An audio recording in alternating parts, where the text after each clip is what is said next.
بسم اللہ الرحمن الرحیم۔ آقائے نامدار فخر دو جہاں سرور کائنات حضرت محمد صلی اللہ علیہ وآلہ وسلم کو اللہ پاک نے کب پیدا فرمایا؟ کیا نور محمدی صلی اللہ علیہ وسلم کی پوری کائنات کی تخلیق سے پہلے وجود میں تھا؟ کیا حضرت آدم علیہ السلام سے پہلے حضرت محمد صلی اللہ علیہ وسلم کو پیدا فرمایا گیا؟ کیا حضرت آدم کی طرح حضرت محمد صلی اللہ علیہ وآلہ وسلم کو بھی سجدہ کروایا گیا؟ حضرت محمد صلی اللہ علیہ وآلہ وسلم کون سی مٹی سے پیدا فرمایا گیا؟ ناظرین، یہ بہت سوالات ہیں جو کہ ہمارے ذہنوں میں اکثر گھومتے رہتے ہیں، لیکن ہم ان کے جوابات تلاش نہیں کر پاتے۔ آج کی ویڈیو میں انہی سوالات کے جوابات حدیث اور قرآن کی روشنی میں دیے جائیں گے۔ قرآن حدیث کی تمام تشریحات اور تفسیرات جاننے کے بعد اول تاخیر ہمیں یہ معلوم ہوتا ہے کہ پورے بزم کون و مقام میں محبوبیت اعلیٰ کے مقام پر ایک ہی ذات اور ایک ہی شخصیت فائز ہے، اور بے شک وہ نبی آخری الزمان تاجدار کائنات کوئی ہو سکتا ذات حضرت محمد صلی اللہ علیہ وآلہ وسلم کی مبارک ذات ہے۔ بھلا اس ذات کا بھی کوئی افضل ہے کہ جس کے لیے اللہ پاک نے تمام مخلوقات کی تخلیق کی؟ امام آلوسی تفسیر روح المعانی میں حدیث قدسی بیان فرماتے ہیں، محبوب اگر آپ کو پیدا نہ کرتا تو کائنات ہست و بود کو بھی وجود میں نہ لاتا۔ آئیے سب سے پہلے حضور نبی اکرم صلی اللہ علیہ وآلہ وسلم کے نور کی تخلیق کی بات کرتے ہیں۔ رسول اکرم صلی اللہ علیہ وآلہ وسلم کی تخلیق کے باب میں یہ بات ذہن نشین کر لیں کہ ائمہ عقائد کے نزدیک آپ صلی اللہ علیہ وآلہ وسلم کے نور کی تخلیق کے اعتبار سے پوری کائنات پر حقیقی اولیت ہر قسم کے شک و شبہ اور اختلاف سے بالاتر ہے۔ تمام ائمہ اس بات کے قائل ہیں کہ نور محمدی صلی اللہ علیہ وآلہ وسلم کو سب سے پہلے تخلیق کیا گیا۔ امام ترمذی حضرت جابر بن عبداللہ رضی اللہ تعالیٰ عنہ سے روایت کرتے ہیں کہ میں نے نبی کریم صلی اللہ علیہ وآلہ وسلم سے عرض کیا، یا رسول اللہ، اللہ نے سب سے پہلے کون سی چیز پیدا فرمائی؟ حضور صلی اللہ علیہ وآلہ وسلم نے فرمایا، اے جابر، بے شک اللہ پاک نے تمام مخلوق کو پیدا کرنے سے پہلے میرا نور اپنے نور کے فیض سے پیدا فرمایا۔ پھر میرا نور مشیت الہی کے مطابق جہاں چاہتا سیر کرتا رہا۔ اس وقت نہ لوح تھا، نہ قلم، نہ جنت، نہ دوزخ، نہ زمین و آسمان، نہ سورج چاند ستارے، نہ کوئی فرشتہ، نہ کوئی جن و انسان۔ پھر جب اللہ پاک نے ارادہ فرمایا کہ مخلوقات کو پیدا کرے تو اس نور کو 4 حصوں میں تقسیم کر دیا۔ نور کے پہلے حصے سے قلم کو پیدا کیا، دوسرے حصے سے لوح اور تیسرے سے عرش کو، جبکہ چوتھے حصے کو پھر مزید 4 حصوں میں تقسیم کیا۔ پہلے حصے عرش اٹھانے والے فرشتے، دوسرے سے کرسی، تیسرے سے باقی تمام فرشتے، اور پھر چوتھے حصے کو مزید 4 حصوں میں تقسیم کیا۔ پہلے سے آسمان، دوسرے سے زمین، تیسرے سے جنت اور چوتھے سے دوزخ کو تخلیق فرمایا۔ ناظرین، حدیث قدسی میں اللہ پاک نے خود ہی نوری محمدی سے ہر شے کو تخلیق فرمانے کی وجہ بیان فرمائی ہے۔ ارشاد باری تعالیٰ ہے، اگر میں محمد کو پیدا نہ کرتا تو نہ آدم کو پیدا کرتا اور نہ زمین و آسمان کو۔ حضرت امام قسطلانی روایت کرتے ہیں کہ نور محمدی کو اللہ پاک نے حکم دیا کہ انوار انبیاء پر توجہ کرے، پس اس نور نے سب انوار کو ڈھانپ لیا۔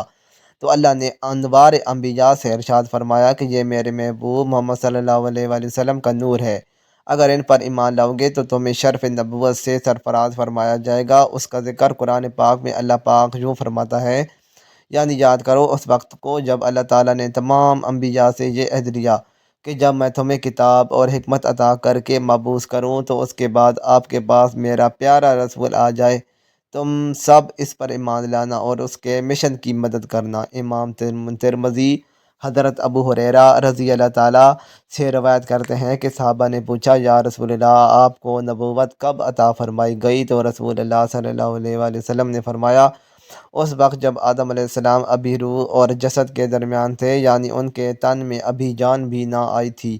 احکام ابن القطان میں حضرت امام زین العابدین سے روایت ہے کہ انہوں نے اپنے والد حضرت امام حسین اور انہوں نے اپنے والد حضرت علی سے روایت نقل کی ہے کہ نبی کریم صلی اللہ علیہ وآلہ وسلم نے فرمایا، میں آدم علیہ السلام کے پیدا ہونے سے 14,000 برس پہلے اپنے پروردگار کے ہاں ایک نور تھا۔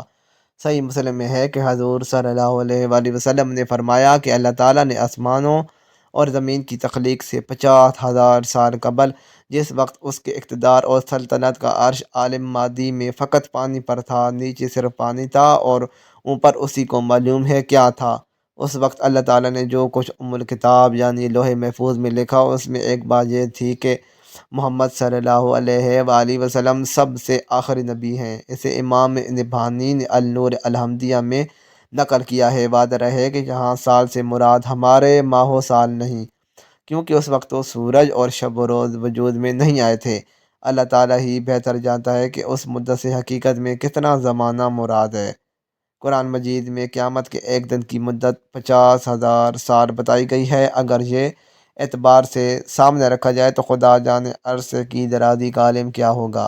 یہ روایت دوسرے طریق پر اس طرح آئی کہ جب اللہ تعالیٰ نے حضرت آدم علیہ السلام کو پیدا فرمایا تو آپ کو نام کے ساتھ ابو محمد صلی اللہ علیہ وآلہ وسلم کی کنیت سے بلایا۔ آپ نے عرض کی، باری تعالیٰ میری یہ کنیت کیسے ہے؟ تو اللہ تعالیٰ نے فرمایا، اپنا سر اٹھاؤ۔ آپ نے اوپر دیکھا تو عرش پر نور محمدی صلی اللہ علیہ وآلہ وسلم جلوہ گر تھا۔ حضرت آدم علیہ السلام نے پوچھا، باری تعالیٰ یہ نور کس کا ہے؟ اللہ تعالیٰ نے فرمایا، یہ محمد صلی اللہ علیہ وآلہ وسلم کا نور ہے، یہ تیرے اولاد میں سے ہوں گے، ان کا نام آسمانوں میں احمد اور زمین پر محمد ہے۔ اگر میں سے پیدا نہ کرتا تو نہ تمہیں پیدا کرتا اور نہ ہی زمین و آسمان کو پیدا فرماتا۔ یہ تو تھی نور محمد صلی اللہ علیہ وآلہ وسلم کی تخلیق۔ اب سوال یہ ہے کہ نور محمد صلی اللہ علیہ وآلہ وسلم کو جسد محمد میں کیسے داخل کیا گیا، یعنی حضور صلی اللہ علیہ وآلہ وسلم کا جسد مبارک کیسے بنایا گیا؟ اس بارے میں حضرت کعب اخبار رضی اللہ تعالیٰ عنہ سے روایت ہے کہ اللہ کے نبی صلی اللہ علیہ وآلہ وسلم حضرت محمد صلی اللہ علیہ وآلہ وسلم کو جب پیدا فرمانے کا ارادہ فرمایا تو حضرت جبرائیل علیہ السلام کو حکم دیا، ایسی مٹی میرے پاس لاؤ جو کہ میرے محبوب کے جسم عطر کے تخلیق کے لائق ہو۔ حضرت جبرائیل علیہ السلام 3 دفعہ زمین سے مٹی لے کر گئے، لیکن اللہ پاک نے فرمایا، یہ مٹی میرے محبوب کے لائق نہیں۔ پھر حضرت جبرائیل علیہ السلام یثرب کی زمین پر اترے، حضور صلی اللہ علیہ وآلہ وسلم سے روضہ مبارک والی جگہ سے سفید مٹی لے کر بارگاہ خداوندی میں حاضر ہوئے۔ امر خداوندی سے اس کو تصنیف کے پانی سے گوندھا گیا، جنت کی نہروں میں دھویا گیا، اور پھر اللہ پاک نے نور نبوت کو، جو کہ حضرت آدم کی تخلیق سے 14,000 پہلے اور زمین عثمان کی تخلیق سے 50,000 سال پہلے پیدا فرمایا تھا، روضہ مبارک کی سفید مٹی میں رکھ کر اس کو لوح و قلم، عرش و کرسی، زمین عثمان ہر جگہ پھیرایا تاکہ ہر شے اللہ کے محبوب کے شرف و فضل کو پہچان لے۔ جس رات حضور نبی کریم صلی اللہ علیہ وآلہ وسلم کا نور انور حضرت آمنہ کے بطن میں داخل ہوا تو وہ جمعہ کا دن تھا۔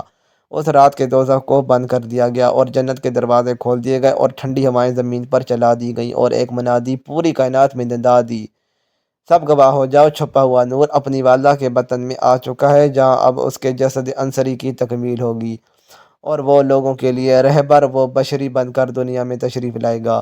روایت ہے کہ اسی دن سے قریش پر سے سخت قحط کا خاتمہ بھی ہو گیا۔ ناظرین، سورج، چاند، ستارے، زمین، آسمان، یہاں تک کہ پوری کائنات نور نبوی صلی اللہ علیہ وآلہ وسلم کی عطا ہے، اور ربیع الاول کا اہل محبت کا مہینہ ہے۔ اللہ پاک ہمیں اس مہینے کی فیض و برکات حاصل کرنے کی توفیق عطا فرمائے۔